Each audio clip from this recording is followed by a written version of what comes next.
좋겠습니다.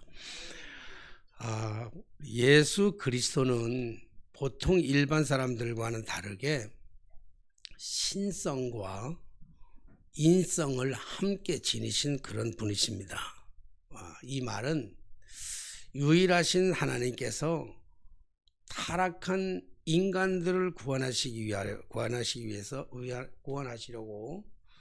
하늘의 보좌와 영광의 자리, 신적 존재를 스스로 포기하시고 스스로 다 고천한 이 땅의 인간의 몸으로 이 땅에 오신 그분이 누구냐면 그분이 바로 예수 그리스도이시죠.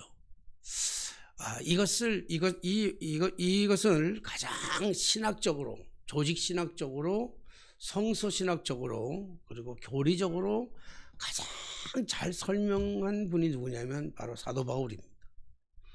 사도 바울이 빌립보서 2장 6절로 11절에 예수 그리스도를 가장 조직 신학적인 입장에서, 성서 신학 입장에서, 그리고 또한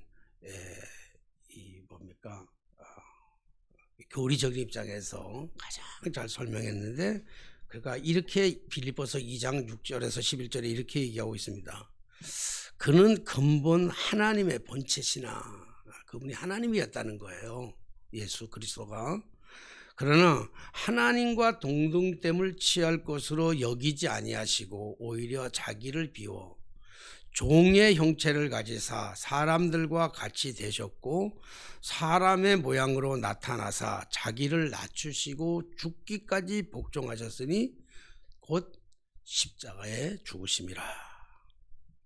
이러므로 하나님이 그를 지극히 높여 모든 이름 위에 뛰어난 이름을 주사 하늘에 있는 자들과 땅 안에 있는 자들로 모든 무릎을 예수의 이름에 꿇게 하시고 모든 입으로 주라 시인하여 하나님 아버지께 영광을 돌리게 하셨느니라. 예수 그리스도를 가장 잘 설명한, 예수 그리스도가 어떤 분인지를 가장 신학적으로, 조직 신학적으로, 그리고 성서 신학적으로 뿐만 아니라 교리적으로 가장 잘 설명되는 부분이 바로 이 부분이 아닐까 이렇게 생각됩니다.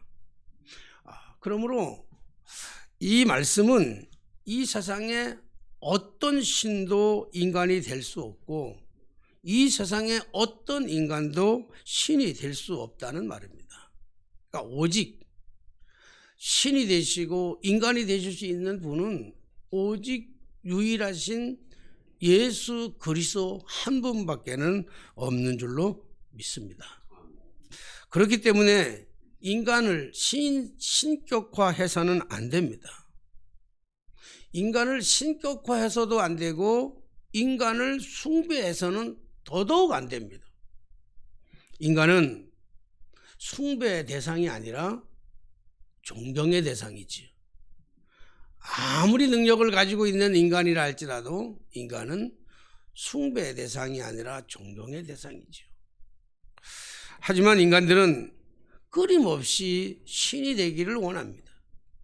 그리고 인간적인 예수보다는 신적인 예수를 더 원합니다.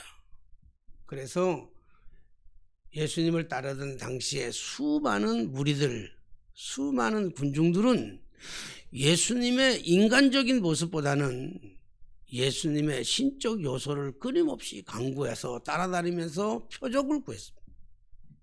표적을 보여주면 또 다른 표적을, 또 표적을 보여주면 또 다른 표적을, 끊임없이 표적을 원했던 사람들을 향해서 예수님은 표적을 보여주시되 요나의 표적밖에는 보여줄 것이 없다라고 그렇게 말씀하고 있습니다. 그럼에도 불구하고 요즘 사람들은 좀 용하다 그러면, 다른 데보다 좀 용한 데가 있다 그러면, 어떤 용한 어떤 표적이 나타난다 그러면 그것을 물불을 가리지 않고 몰려다니는 쏠림의 현상이 나타나고 있는 것도 다 이것은 사람들이 표적을 구하기 때문에 그렇습니다. 표적을 원하기 때문에 그래요. 그렇지만 예수님은 기적을 행하시고 나서 그 기적을 통해서 사람들이 수없이 많은 사람들이 예수님이 몰리는, 그래서 예수님이 그들로 하여금 추앙받기보다는 소외된 자들과 벗이 되어 주셨습니다. 사람들이 손가락질하고 있는 창기와 세리들의 벗이 되어 주시고 그들의 외로움을 달려주셨습니다. 뿐만 아니라 울고 있는 자들과 함께 하셨고, 그래서 친히 눈물이 되어 주셨고 친히 울고 있는 자들과 함께 우시기를 원하셨던 분, 그분이 누구냐면 그분이 바로 예수 그리스도이십니다. 이처럼 예수님은 신처럼 군림하시기보다는 오히려 철저히 낮고 낮은 그런 인간이 되기를 원하셨던 분이 바로 예수님 자신이었습니다. 그렇기 때문에 이 세상에 어떤 신도 인간이 될 수 없고 이 세상에 어떤 인간도 신이 될 수는 없습니다. 오직 유일하신 한 분, 예수 그리스도만이 신이시고 인간이신 줄로 믿습니다. 그러므로 예수 그리스도를 믿는 그리스도인들, 예수 그리스도를 믿는 성도들의 삶이란 표적을 구하고 쫓아다니는 삶이 아니고 십자가를 지는 그러한 삶이어야 합니다. 그리고 주님이 쓰시고자 하신다면 언제든지 자신을 내어드리는 것이, 그것이 바로 최고의 축복이고 최고의 영광인 줄로 믿습니다. 바로 이것이 기독교인의 성도로서 살아가는 삶의 가치가 아닐까 생각합니다. 하지만 표적을 보면 좋아하지만 여전히 우리는 십자가를 지라고 하면 어딘가 모르게 무겁고 답답하고 힘들고 괴롭고 그런 것 같습니다. 그런데 오늘 본문의 말씀 보면 오늘은 종료주일로서 예수님께서 예루살렘으로 입성하는 그 모습, 그래서 오늘 본문의 말씀은 바로 예수께서 대관식을 치르기 위해서 인류를 구원하기 위한 가장 위대한 사역을 감당하시기 위해서 예루살렘으로 입성하는 그 장면을 아주 잘 묘사해 놓은 말씀이 오늘 본문의 말씀입니다. 제자들을 비롯해서 많은 사람들, 거기에 모인 수없이 많은 수만 명의 군중들은 여전히 예수 그리스도를 왕으로, 예수 그리스도를 신으로 그렇게 모시기 위해 대관식을 준비합니다. 때로는 자기의 겉옷을 벗어버리고 그리고 종려나무 가지를 흔들면서 예수님을 맞이하는 호산나 다윗의 자손이요, 우리를 이 포로의 삶 속에서, 억압된 삶 속에서, 고통과 좌절의 삶 속에서, 지긋지긋한 가난 속에서 우리를 해방시켜 주옵소서, 그렇게 해방시켜 주기를 원하셔가지고 자기들의 옷을 벗고 종려나무 가지를 흔들면서 주님을 대관식을 맞이하는 그러한 수없이 많은 그러한 무리들과는 전혀 달리 예수님은 성공이나 유명세를 타기 위해서 예루살렘으로 입성하는 것이 아니었습니다. 예수님이 지금 예루살렘으로 입성하는 예수님의 대관식은 철저하게 인간이 겪어야 하는 최악의 고통, 그 십자가에 달려 돌아가시기 위하여 스스로 선택한 그의 삶의 모습이었기 때문입니다. 이런 배경을 가지고 오늘 우리가 본문 말씀을 다시 한번 들어가 보시기를 바랍니다. 오늘 본문 말씀에 보니까 그들이 예루살렘에 가까이 와서 감난산 벳바게와 베다니에 이르렀을 때 예수께서 제자 중 둘을 보내시며, 제자들 중에 두 사람을 선택해 가지고 심부름을 보내죠. 심부름을 보내는데 뭐라고 하냐면 이르시되 너희는 맞은편 마을로 가라. 그리로 들어가면 곧 아직 아무도 타보지 않은 나귀 새끼가 매어 있는 것을 보리니 풀어 끌고 오라. 예수님이 그렇게 말씀하고 있습니다. 다 읽고 말씀을 드리면, 그럴 때 그러니까 제자들이 물어요. 아니 뭐 나귀가 묶여 있는 것도 물론 모르겠지만 설사 나귀가 있다 한다 할지라도 그냥 나귀가 남의 걸 나귀를 끌고 올 때 사람들이 뭐라 그러면 뭐라고 얘기합니까? 그랬더니 예수님은 뭐 더더들도 안 하시고 하시는 말씀이 만일 누가 너희에게 묻거든 제자들이 궁금하니까 제자들에게 묻거든 왜 이렇게 너희에게 왜 이렇게 하냐 묻거든 주가 쓰시겠다 하라 그리하면 즉시 이리로 보내리라 하시리니 우리 예수님께서 저 가면 나귀가 묶여 있을 텐데 새끼 나귀가 묶여 있을 텐데 그거 가지고 풀고 와라. 혹시나 사람들이 뭐라고 얘기하면 왜 남의 걸 가져가냐 그렇게 얘기하면 그냥 주가 쓰시겠다 하라. 그러면 그 사람이 내어줄 것이다. 뭐 이런 뜻 아니겠습니까? 그러니까 제자들이 4절 말씀해 보니까 제자들이 가서 본즉 정말 나귀 새끼가 문 앞에 메어서 거리에 있는 것을 보게 됩니다. 그죠? 그리고 그것을 보면서 오늘 그 묶여있는 나귀를 푸니까 오늘 성경에 보니까 거기 서 있는 사람 중 어떤 이들이 이르되 나귀 새끼를 풀어 무엇을 하려고 하느냐 뭐 여러 가지 의미가 있죠. 왜 남의 나귀를 훔쳐가느냐 뭐 이런 뜻도 있어요. 그랬더니 제자들이 오늘 6절 말씀을 보면 제자들이 예수께 이르신 대로 말한데 이에 허락한지라.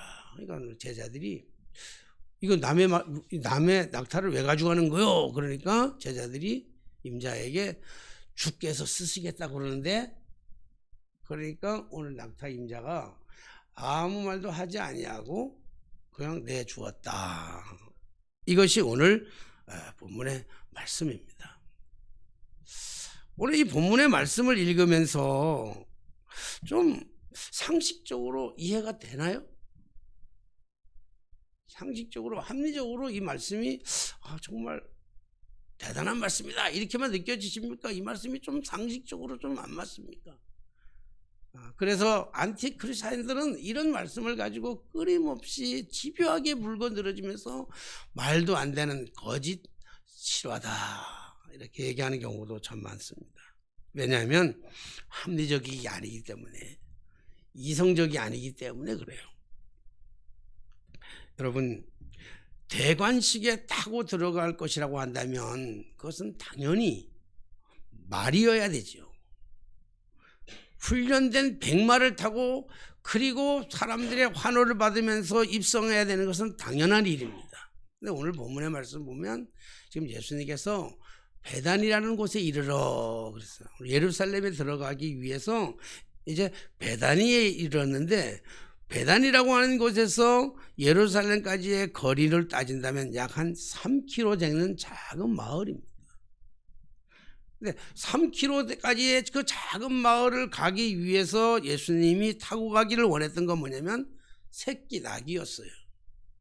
100마리 아니고 훌륭한 그런 말이 아니고 그냥 아무 짐도 메어보지 않은 어린 새끼 이 새끼 이 나귀를 가지고 오라고 하는 겁니다.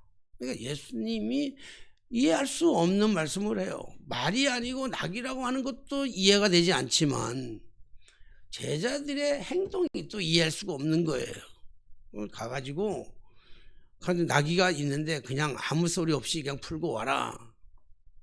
다른 말로 한다면 요즘 말로 얘기하면요 그냥 훔쳐오는 거예요. 도둑질해 오는 거예요. 주인 몰래 그냥 끌고 오는 거예요. 근데 우리 성경에 보니까 제자들은 예수님의 그 말씀에 대해서 전혀 토를 다는 게 없어요. 그냥 말씀 그대로 순종하고 가는 거예요. 마음에 조금 의심이 생기는 걸 주님께서 아시고 하시는 말씀이 뭐냐면 혹시 누가 뭐라고 그런다면 그냥 주께서 쓰시겠다고만 하라. 예수님도 알고 있는 거죠. 근데 그 말을 듣고 제자들이 가는 거예요. 참 대단하지 않아요? 묻지도 않고 따지지도 않고 그렇게 순종하는 제자들의 모습이 보면 굉장히 대단한 것 같지만 또 사실은 합리적으로 이성적으로 보면 도무지 이해할 수 없는 부분 아닙니까? 사실 저는 지금까지 이러한 입장에서 예수님의 입장, 종료주일이 되면 예수님의 입장에서 이 본문을 이해하고 해석한 적도 있고요. 그리고 제자들의 입장에서 이 본문의 말씀을 해석하고 설교한 적도 참 많이 있습니다. 그런데 이번 이 종료주일을 맞이하면서 이 본문을 똑같은 본문을 읽는데 오늘은 갑자기 이 나귀의 임자들이 확 들어오는 거예요. 나귀의 임자들이. 어떻게 나귀의 임자가 주가 쓰시겠다고 하니까 그냥 아무 소리 따지지도 않고 묻지도 아니하고 그냥 내줬어요. 허락한지라 그랬어요. 이게 어떻게 가능할 것인가 라고 하는 사실에 대해서 정말 이게 가능한가 라고 하는 사실에 대해서 오늘 깊이 생각해 본 적이 있습니다. 예수님의 말씀도 비상식적이었고 제자들의 행동도 비상식적이었지만 오늘 나귀의 임자의 이러한 임자 주인의 이 행동이야말로 더 비상적인 겁니다.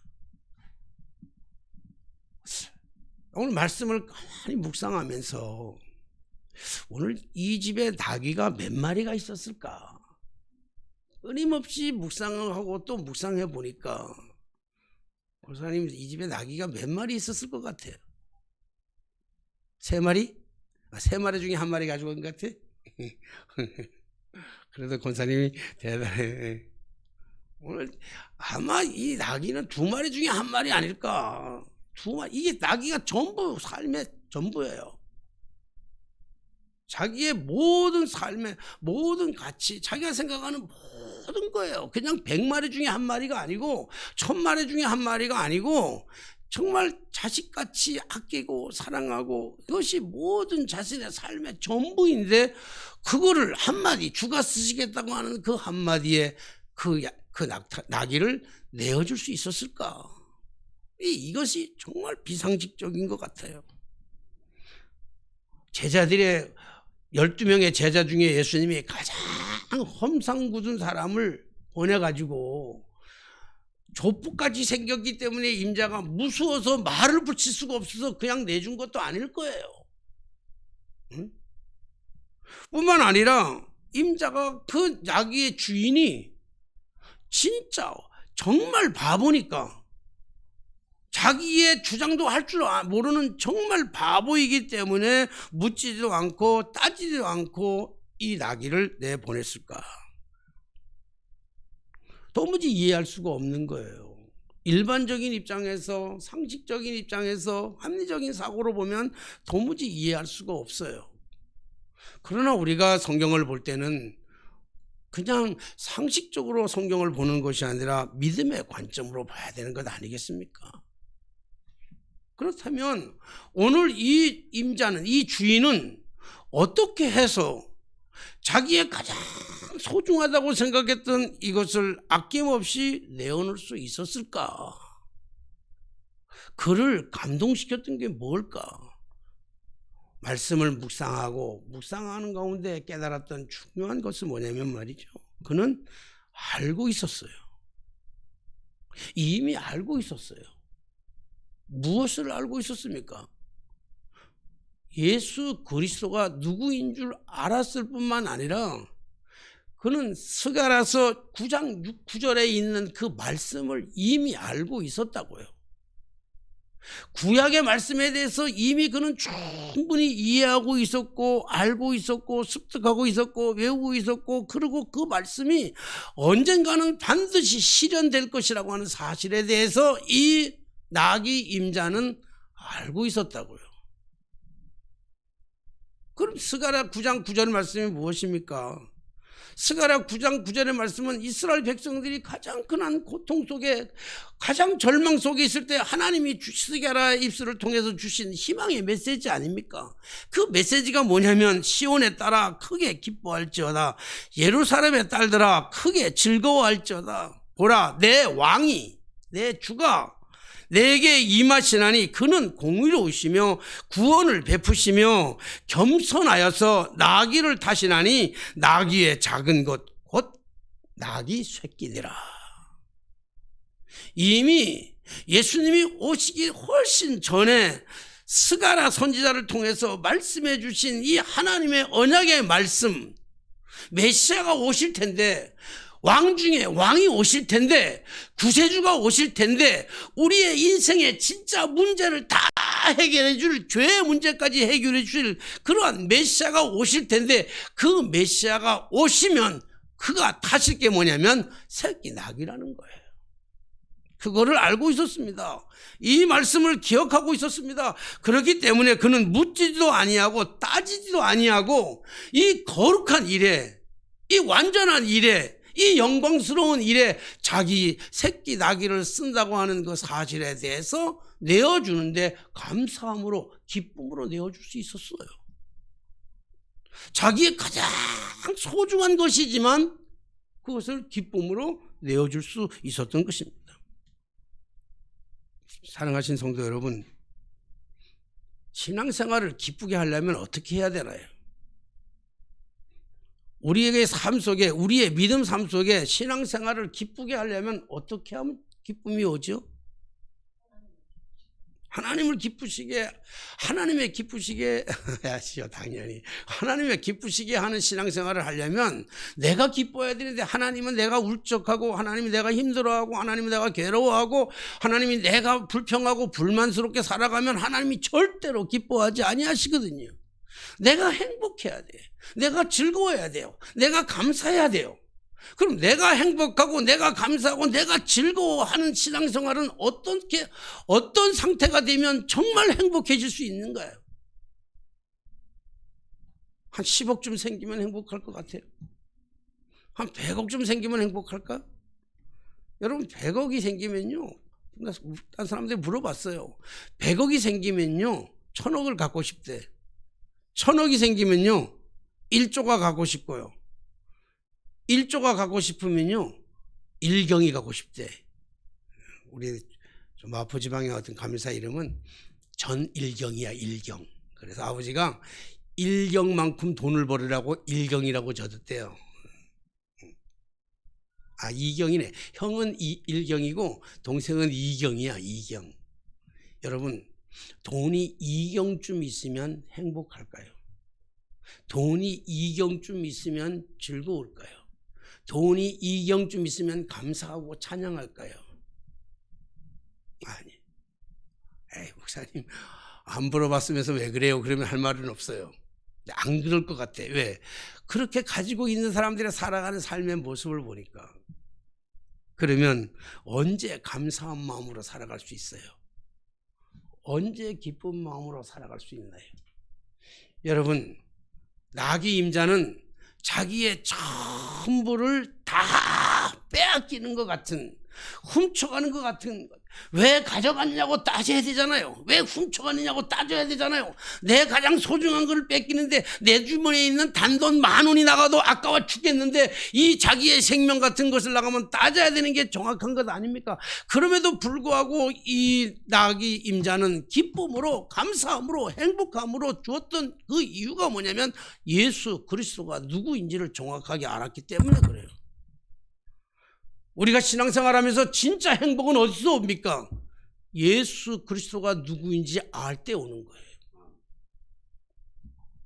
하나님이 우리의 믿음을 시험할 때가 있어요. 하나님은 가끔 우리의 믿음을 시험하시기도 하고요, 하나님은 가끔 우리에게 순종을 요구하실 때가 있어요. 그런데 우리의 믿음을 시험하고 우리의 순종을 요구할 때는요, 우리가 가지고 있는 많은 것들 중에 하나 달라고 얘기하는 적은 한 번도 없어요. 성경을 보면 우리가 가지고 있는 것 그 하나밖에 없는데, 단 하나밖에 없는 그건 나의 삶의 전부라고 생각하는 그것을 하나님이 언제나 요구하셔요. 우리에게 믿음을 시험할 때, 순종을 요구할 때는요. 그래서 아브라함은 12명의 아들 중에 하나 달라고 그러는 게 아니에요. 아브라함에게는 100세에 얻은 아들, 그 소중한 아들, 하나밖에 없는 그 아들을 달래, 하나님이. 왜요? 믿음을 시험하시기 위해서 네가 정말 내 말에 순종하느냐 묻고 싶어서 하나님은 그걸 빼앗고 싶은 게 아니라 그걸 통해서 하나님이 더 큰 축복을 주시기 위한 하나님의 그 어마어마한 계획을 가지시고 물으셔요. 너 그거 나한테 줄 수 있겠냐? 내가 가장 소중한 건 나한테 바칠 수 있겠느냐? 그렇게 물으신다고요. 그래서 제가 그런 걸 보면서 오늘 이가 가지고 있는 나귀 임자에게는 임자의 나귀가 100마리, 1000마리 이렇게 있는 것 중에 그 한 마리가 아니라 그 나귀 임자의 그 모든 것이었다고요. 옥합 확률을 깨뜨린 막달라 마리아는요, 그게 자신의 삶의 분신과 같은 거였어요. 자기의 분신과 같은 자기의 전부, 그 자기의 전부를 깨뜨려서 주님 앞에 자기의 사랑을 표현한 거예요. 베드로는요, 많은 배들 중에 100척, 200척 중에가 아니라 한 척밖에 없는 그 배와 그물을 다 버려두고 예수님을 따라섰어요. 반면에 바울 같은 경우는요, 바울 같은 거는 많이 가지고 있었어요. 이 많은 걸 가지고 있었는데 바울은 그 많은 것 중에서 하나를 배설물로 여긴 게 아니라 그 모든 것들, 많고 많은 자기가 가지고 있는 배경과 조건과 환경과 가지고 있는 모든 것들을 다, 많은 것들을 송두리째 하나로 묶어가지고 다 모든 것을 다 주님 앞에 배설물로 여겼던 것을 볼 수 있습니다. 그렇기 때문에 믿음이라고 하는 것은 맹목적인 복종이 아닙니다. 믿음이라고 하는 것은 무조건적인 복종에서 나오는 행동하는 것이 아닙니다. 믿음이란 합리적이면서도 이성적이고 이성적이면서도 논리적인 행동적인 삶, 그것이 바로 믿음입니다. 행동적인 헌신, 그것이 바로 믿음이라는 거예요. 사실 엊그저께 이 말씀을 다 준비하고 말씀으로 준비하고 나는 마음이 막 벌렁벌렁 뛰고 감사하고, 야, 이렇게 깨닫게 하시는 하나님의 은혜가 너무 크구나. 그리고 오늘 성도들을 만나서 이걸 설교할 걸 생각하니까 너무 마음이 기쁜 거예요. 우리 성도들도 이런 나귀 임자 같은 이런 성도들이 참 됐으면 좋겠다. 그래서 막 가슴이 벌렁벌렁 뛰고, 물론 나도 마찬가지고, 나도 이런 나귀 임자 같은 사람이 돼야지. 가슴 벌렁 뛰고, 빨리 주일이 돌아오면 이런 우리 성도님들에게 나귀 주인과 같은 신앙을 가졌으면 좋겠다고 가슴이 벌렁벌렁 뛰고 있는데, 우리 후배 목사가 전화 와가지고 이런저런 얘기하고 자기 설교도 묻고, 목사님은 이번 주에 어떤 설교 하실 겁니까? 그래서 제가 이 설교 한다고 얘기를 했어요. 오늘 본문은 이 설교, 오늘은 종료주일이니까 이 설교 한다 그러니까 다 듣고 나서 한다는 말이 뭐냐면, 아유, 목사님 센데요 그러더라고. 센데요 그러더라고. 그리고 전화를 끊었어요. 생각이 든 거야. 이 목사님은 내보고 이 설교가 세다는 게 무슨 뜻일까? 무슨 의미로 나 이 설교를 가지고 세다고 얘기할까? 여러분도 이 설교를 들으면서 세게 느껴집니까? 이 목사님이 세다라고 얘기한 의미는 마치 헌금을 강조하는 것처럼 들렸기 때문에 그래요. 주가 쓰시겠다고 하면 내놓으라는 거예요. 헌금 내놓으라는 거예요. 너희들 거 다 내놓으라는 거예요. 여러분, 혹시 제 설교가 그렇게 들리나요? 그렇게 들린다고 하면 여러분, 제 설교를 절반도 10분의 1도 이해하지 못한 것입니다. 오늘 이 말씀은 헌신을 요구하려는 것이 아니에요. 여러분들이 가지고 있는 소중한 것들을 주님 앞에 다 바치라고 하는 이런 말로 말씀드리는 것이 아닙니다. 이 말씀은 예수님을 바로 알자는 거예요. 예수님을 바로 알아야 바르게 신앙생활 하잖아요. 예수님을 바르게 알아야 예수님 앞에 드려도 바르게 드릴 수 있잖아요. 오늘 이 나귀 임자는요, 오늘 나귀를 쓰시겠다고 하는 그 주님이 누구인지를 정확하게 알았기 때문에 감사하는 마음으로, 기뻐하는 마음으로 드릴 수가 있었어요. 오늘 설교가 조금 길어지는 것 같은데, 이게 고민을 많이 했어요. 제가 이걸 정말 해야 되나 말아야 되나 고민을 많이 하다가 좀 예화가 너무 없는 설교가, 제 설교가 예화가 너무 없어서 좀 조심스러운 예화인데, 제가 지금까지 목회하면서 어떤 분한테 어느 날 갑자기 아무런 방책도 없이 얘기도 없이 이유도 없이 아무것도 없이 만나서 차 한잔 마시면서, 부부가 앉아 있는데 차 한잔 마시면서 툭 던졌어요. 권사님, 나 1억만 주세요. 그랬어요. 지금까지 처음이고 끝이에요. 그 다음에 그 전에 해본 적도 없고 그 이후 해본 적도 없고. 권사님, 내 1억만 주세요. 그랬어요. 근데 그분이 잘 사는 분이 아니에요. 아주 평범한 일상생활에서 공무원이에요. 그냥 공무원. 근데 자꾸 마음에 그런 마음이 와서 1억만 주세요. 그랬어. 그랬더니 가셨다가 일주일 만에 1억을 만들어서 나를 갖다 주더라고요. 갖다 주면서 묻지도 않고 따지지도 않고 어디에 쓸 건지 왜 달라고 그러는지 처음 말 딱 들었을 땐 좀 기분이 나빴대. 왜냐하면 아니 보통 1억이 작은 돈이야? 아니 1억을 벌려면 어떻게 힘들어야 되면 1억이 작은 돈입니까? 진짜 부자도 아니야. 통장에 돈도 없어요. 그냥 평범한 사람이야. 평범한, 우리하고 비슷한 평범한 사람인데 그 1억을 만들어 오는 게 그게 쉽습니까? 그러니까 뭐 목사님 나한테 뭐 맡겨놓은 것도 아닌데 왜 나한테 달라고 그러냐 그러더라고. 갖다 주면서 1억을 갖다 주면서 그렇게 그 말씀하면서 아무것도 묻지도 않고 따지지도 않고 그렇게 갖다 주시더라고요. 그래, 그걸 썼어요. 내가 귀한데 썼거든요. 근데 그분이 가지고 온 이유가 뭐예요? 제가 오늘 여러분들 나한테 다 1억 달라고 얘기하는 이런 얘기가 아니에요. 이런 뜻이 아니에요. 그 이후에 한 적도 없지만 그분이 왜 가져왔겠어요? 여러분, 그분이 따지도 않고 묻지도 않고 1억이라고 하는 이 엄청난 돈을 아무런 미련 없이 감사함으로 기쁜 마음으로 나한테 주었던 그 마음의 중심은 뭐겠어요? 내가 누구인 줄 알았어요. 내가 그 돈을 어떻게 쓸 건지를 알았어요. 후영방탕하게 아무렇게나 자기 자식들 잘 먹이려고 쓰는 돈이 아니라는 걸 그분이 너무나 잘 알고 있었기 때문에 드릴 수 있었던 거예요. 감사함으로, 기쁨으로. 오늘 이 본문의 말씀은 다른 이유가 아니에요. 예수가 누구인지를 정확하게 알아야 된다는 거예요. 알아야 돼요.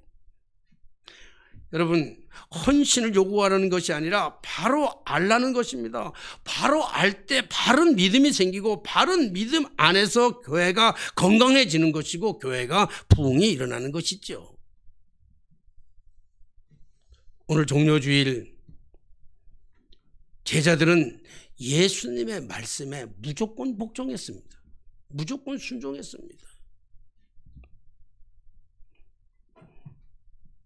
여러분, 그리고 임자들이 나귀를 내어줌으로 그들은 순종의 본을 보여주신 것이죠. 예수님 자신은 십자가에서 자기를 내어주시는 순종을 통해서 인류를 구원하는 구원의 완성을 이루신 것이죠.